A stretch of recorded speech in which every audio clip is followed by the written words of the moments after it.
Welcome. This is Patrick McCary with Access for All. You know, I was hoping to originally do a video with me going out into a few of the areas around just to show you some different concerns that I have as far as accessibility with buildings, but unfortunately, I guess due to the weather and different things, my body's not cooperating, and so I have decided to switch directions this week. I want to talk with everyone about the idea of leadership and accessibility in the church.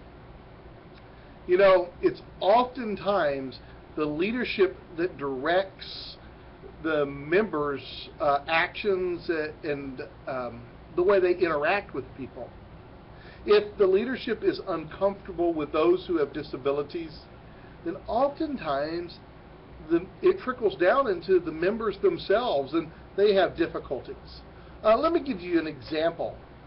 Years ago, when I was in preaching school, I had an instructor who was actually one of the deans of the school who told me up front, "Well, Patrick, if you're just if you're unable to go and do this service project, maybe you just don't need to be a minister." And the idea was, well, if you're not able to get to this part of town, well, then maybe you're not cut out to serve others. You know, maybe that's what has driven me for the last 14 years.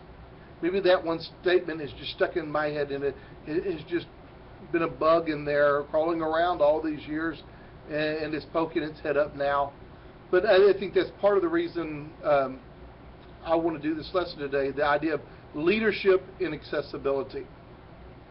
You know, Moses would have been considered one of the greatest leaders of all times as far as the Jewish people are concerned. And, well, actually, as far as I'm concerned as well. And he makes a statement in Exodus chapter 4 when God asks him to go before Pharaoh to tell Pharaoh, "Let my people go," in Exodus. "Well, God, you know I'm slow of speech." You know, basically, he was trying to use that as an excuse. "God, I don't want to do this. I've got this disability, and it's slowing me down." And God comes back and says, "Is it not I who made the deaf and the hearing, the blind and those who can see? Is it not God who has made all these people? So Moses, you go. I will provide a way for you." Now, I look at that and I see God's response. The idea that God makes it very clear whether we have a physical disability or not, whether we have a mental disability or not. God kind of has this idea that He has created us. He gives us that understanding that He has created us, and that we all have a role or responsibility to play. Now, how does that pertain to leadership? How does that work its way in? Well, you see, if a church has a leadership that is uncomfortable with people with disabilities, as much of the world is, it trickles down into the members. In other words, if the leadership has a more worldly view of a person who is disabled as they're not able to do things, they're not able to speak, or they're not able to serve, or they're not able to sing, they almost treat them like lack of better words, a unwanted stepchild. Well, that kind of trickles its way down into the membership, and people pick that up from the leadership of the church. And unfortunately, it's one of those unintended consequences that if we're going to be a leadership, if we're going to be a church, if we're going to be a people of God, we need to make sure that we do not portray these unintended consequences on others. We don't want people to see us as people who are uncaring and unloving because, well, we just don't think a person is able to do something. The reality is I have been speaking publicly for over 14 years now. I have spoke for some 300 different churches, all told, across some 20 states. I've driven most of the time. I do hold a license, although it is with restrictions. I've driven myself. Now, I think my wife does a lot more of the driving now than I do, which is unusual. I love to drive, but there's some reasons for that. Now, here's the thing.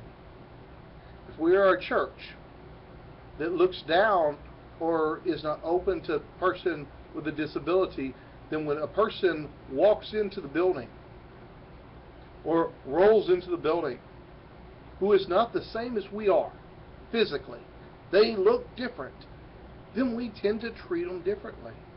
However, if our leadership portrays that image and shows us that idea of this is how we treat others, and they lead more by example, and they treat all people who walk in the same, regardless of color, regardless of race, regardless of IQ, regardless of whether I'm walking or I'm rolling in, whether I use a cane or whether I have